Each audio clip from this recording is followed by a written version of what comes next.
There comes a point in life when I look at my reflection and feel a quiet shock. The face is mine, but the person looking back does not fully match the version I once imagined. It is not always about obvious failure. Sometimes it is more subtle than that. It is the feeling that something important slipped away somewhere along the road. A sense that the man I am and the man I could become are no longer standing in the same place. That uneasy moment, that mix of recognition and discomfort is where real change actually starts. Before anything shifts on the outside, something has to move inside first. We like to believe change shows up as a clear event, a bold decision, a dramatic turning point, a sudden breakthrough that fixes everything at once. But that is not how it really works. Real transformation is slow and internal. It is the careful taking apart and rebuilding of the way the mind works. It is not only about changing actions, it is about learning to see the world through a different lens altogether. And changes that deep do not happen quickly. They unfold quietly, usually through struggle, through doubt, through long moments of self-reflection that most people try hard to avoid. Psychologists have studied this process for decades. Carl Jung called it individuation, the work of bringing the broken and hidden parts of the self together into one whole person. Abraham Maslow described it as the journey toward self-actualization, where a person slowly reaches their full potential once their basic needs are secure. But when you strip away the theories and the fancy language, the truth is simple. Change begins when the pain of staying the same becomes heavier than the fear of doing something different. Most people never reach that point with awareness. They move through life on repeat. They run the same emotional patterns they learned early on. Their choices are shaped by invisible rules written in childhood, rules formed by family, culture, and early experiences they never questioned. Over time, those rules turn into mental barriers that quietly decide what feels possible. I am not good enough. People like me do not succeed. It is too late to start again. These thoughts sound harmless, but they become the hidden structure of a person's life. The psychology of transformation starts the moment we begin to notice those walls. Not tear them down right away, just see them. Awareness, as simple as it sounds, is the first real act of rebellion against a conditioned mind. Once a pattern becomes visible, it loses some of its control. You cannot unsee it. Scientists who study neuroplasticity, the brain's ability to rewire itself, have discovered something powerful. Each time I challenge an old belief or interrupt a familiar behavior, my brain physically changes. New neural connections form, old ones weaken. The brain is not a fixed map. It is a living system that reshapes itself based on how I think, act, and experience the world. From a scientific perspective, transformation is construction at the level of the brain. When I choose differently, think differently, and act differently, I am literally reshaping my own mind. But here's the difficult part. Most people want change without discomfort. They want the benefits without the struggle that makes them possible. Psychologically, discomfort does not mean failure. It means the brain is being pushed out of its familiar routes. It means the old self is losing control. The ego resists because its job is to keep things stable. That is why growth feels chaotic. The inner system tries to cling to what is familiar, even when that familiarity is slowly suffocating you. If I have ever tried to change a habit, waking up earlier, eating healthier, or thinking in a more constructive way, I have felt that resistance. It is not just laziness, it is the brain protecting its sense of identity. Cognitive scientists call this homeostasis, the psychological force that keeps the self-image consistent. When behavior does not match who I believe I am, discomfort shows up, and the mind works to restore the old balance. That is why real transformation does not start with habits. It starts with identity. The way I see myself has to change before new behaviors can last. If I believe I am disorganized, I might clean my space once or twice, but chaos will return. If I believe I am bad with money, I might save briefly, then find a way to undo it. But when I begin to say, I am someone who takes care of my surroundings, or I am learning how to manage money, the mind starts to adjust.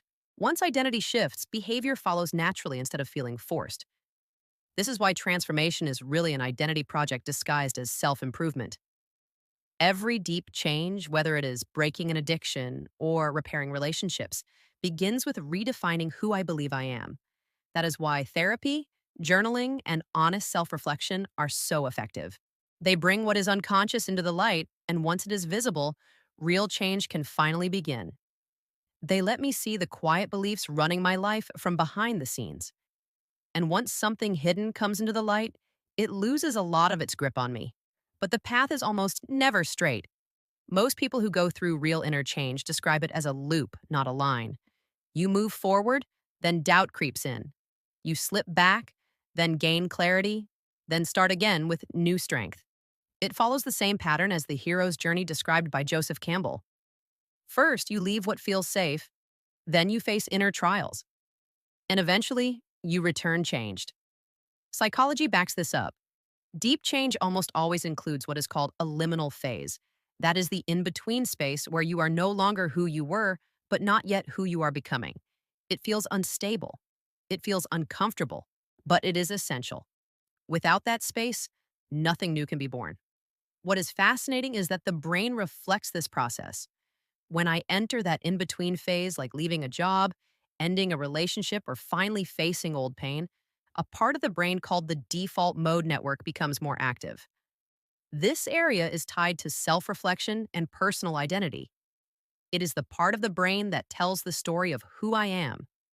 During these moments, that story starts getting rewritten. And every new story I repeat about myself, especially if it carries emotion, begins to carve itself into my brain as a new truth. So when people say, you become what you believe, they are not just speaking poetically. They are describing a real psychological process. A belief is not just a thought. It is a pattern of neural activity repeated so often that it feels like reality. The only way to change that pattern is through conscious repetition, emotional engagement, and real life experiences that show the brain the old story no longer fits. But here is where most people get stuck. They try to change through sheer force. They push new behaviors while clinging to the same old identity. They say they want confidence, but deep down still see themselves as insecure. They act tough on the outside while secretly believing they are weak. The subconscious does not fall for the act. It knows the old script too well. That is why effort alone is not enough. Transformation starts with truth. I cannot become someone new while lying to myself about who I am right now. Radical honesty is the ground where real change grows. Not honesty that attacks or shames, but honesty that gently reveals what is actually happening inside. This is what I feel. This is what I have avoided. This is what still hurts. That level of honesty breaks down the mental defenses that keep old patterns in place. It is like cleaning out a wound. It stings at first, but it is the only way healing can begin. And once I reach that kind of honesty, something shifts. I stop trying to change because I hate who I am and start changing because I understand myself better. That difference matters more than it sounds. Most self help advice misses this because it assumes I need fixing. But deep psychological change is not about fixing, it is about integration. It is about welcoming back the parts of myself I pushed away and learning to work with them instead of fighting them. Take procrastination, for example. On the surface, it looks like a lack of discipline. But underneath, procrastination is often rooted in fear of failing, fear of succeeding, fear of being judged. When that fear is met with compassion instead of shame, the behavior starts to loosen its grip. The mind no longer needs avoidance as protection. In that way, transformation is not self attack, it is self repair through understanding. That is also why emotional awareness is so important. I cannot change what I refuse to feel. Emotions are signals. They are information from the deeper parts of the mind about what is out of alignment or still unhealed. Anger can point to crossed boundaries.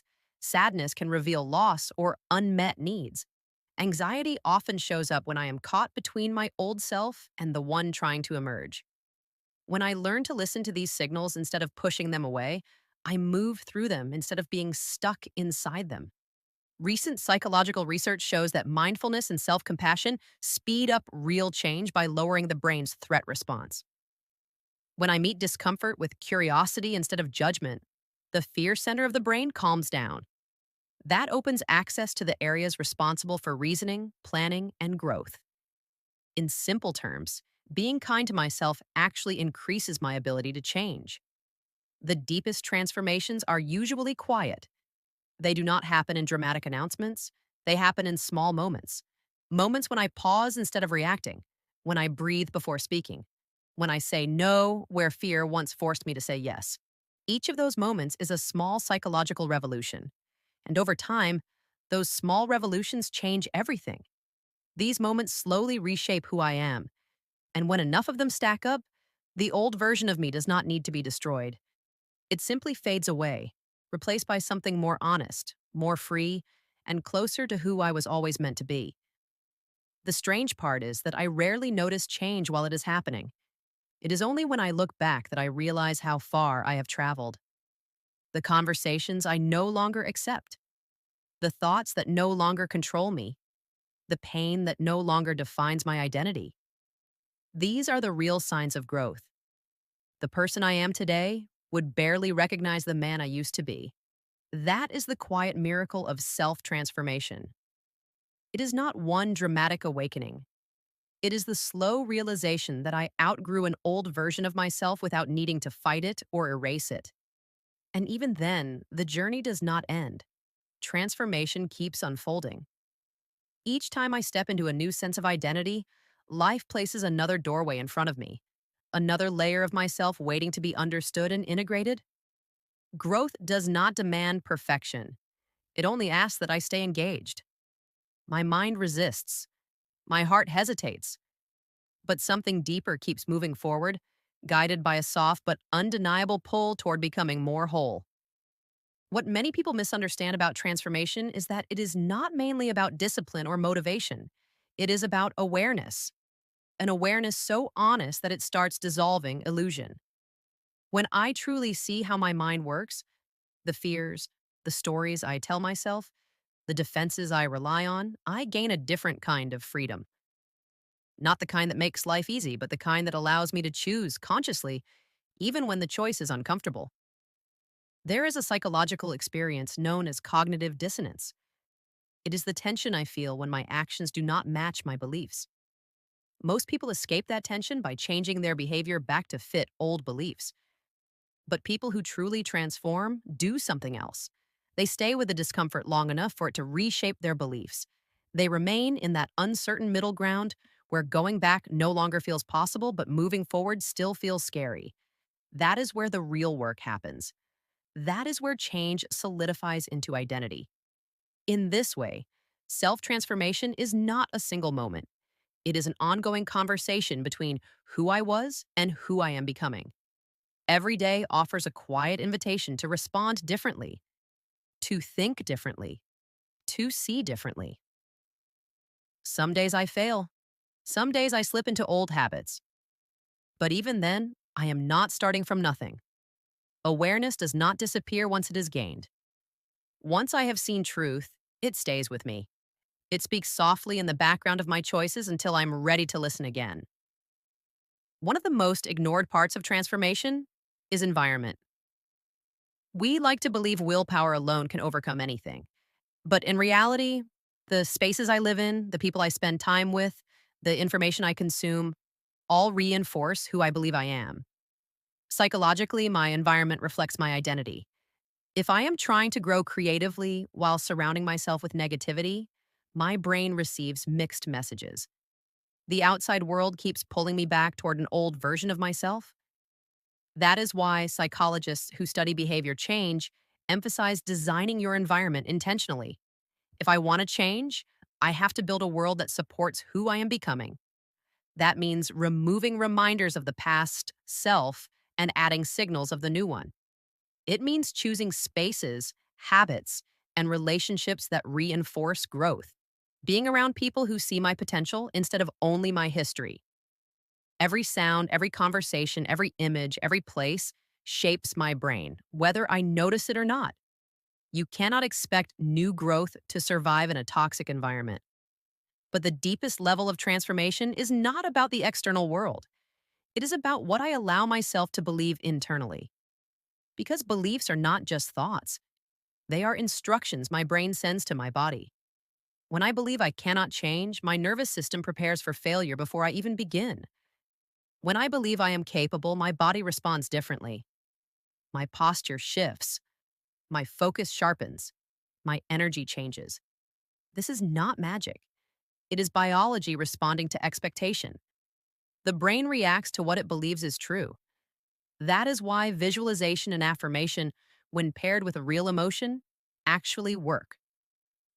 Neuroscientists have shown that imagining an action activates many of the same brain regions as performing it. The more vividly I rehearse a new version of myself, the more familiar it feels to my brain. Resistance fades. Action becomes easier. In a very real sense, I become what I practice being. But transformation is not about pretending to be someone I am not. It is not about pretending to be something I am not. Pretending says I am acting like someone else. Embodying says I am learning to live as who I already am, underneath all the noise. Deep down, the human mind does not truly want to turn into someone new. What it longs for is a return to the part of itself that was always complete but slowly forgotten. That is the strange truth of self-transformation. On the surface, it feels like becoming someone different. But at its core, it is the act of remembering who I really am once fear and conditioning stop running the show. Many philosophers have talked about this idea through what they call the false self. That is the version of us we build to survive in the world. As kids, we adapt. We learn what gets approval. We learn what keeps us from being rejected. We shape ourselves to fit what is expected. Over time, that shape hardens into a mask. At first, the mask keeps us safe, but eventually it starts to suffocate us.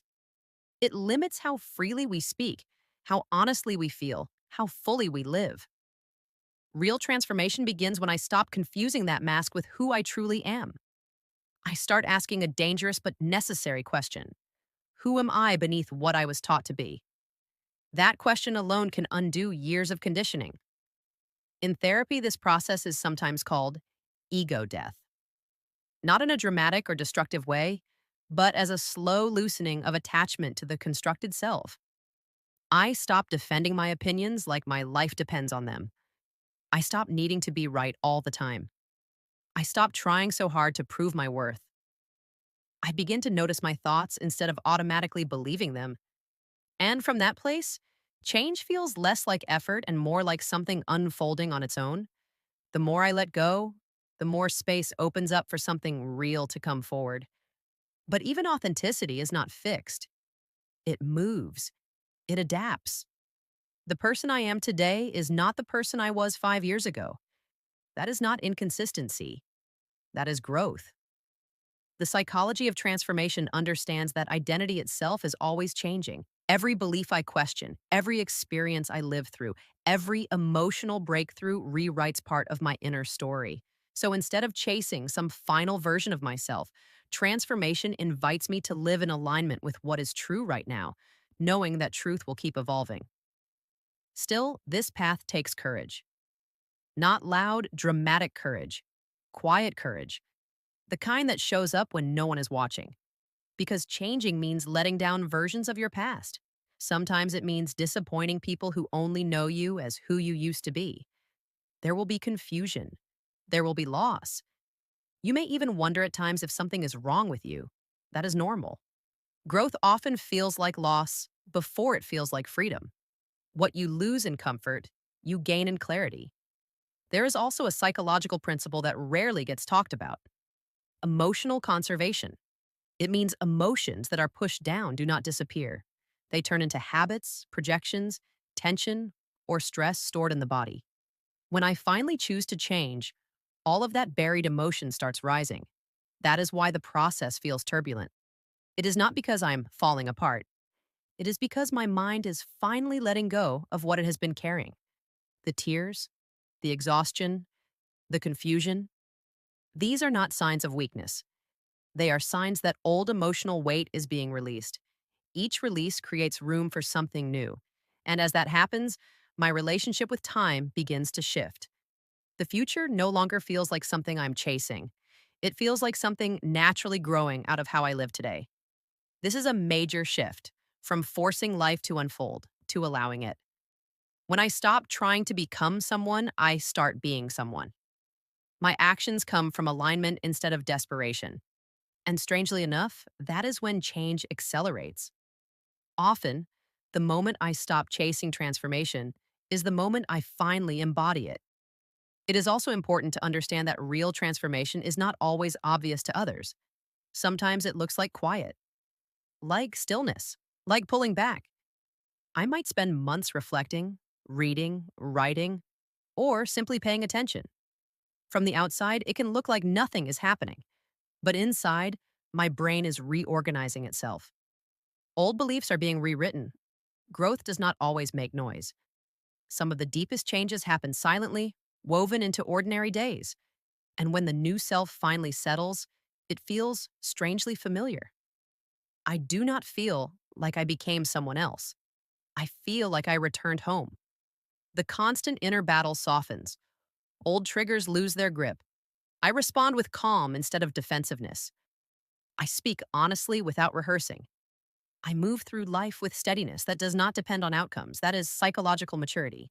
Your reactions become choices, your impulses become insights. You stop being driven by unconscious patterns and start living with conscious intent. That's what psychologists mean when they talk about self regulation and inner alignment. But even here, transformation continues. Because the self is not a destination, it's a process of continuous adaptation.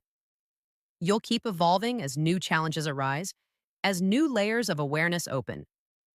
Transformation isn't a ladder, it's a spiral. You revisit the same lessons at higher levels of consciousness.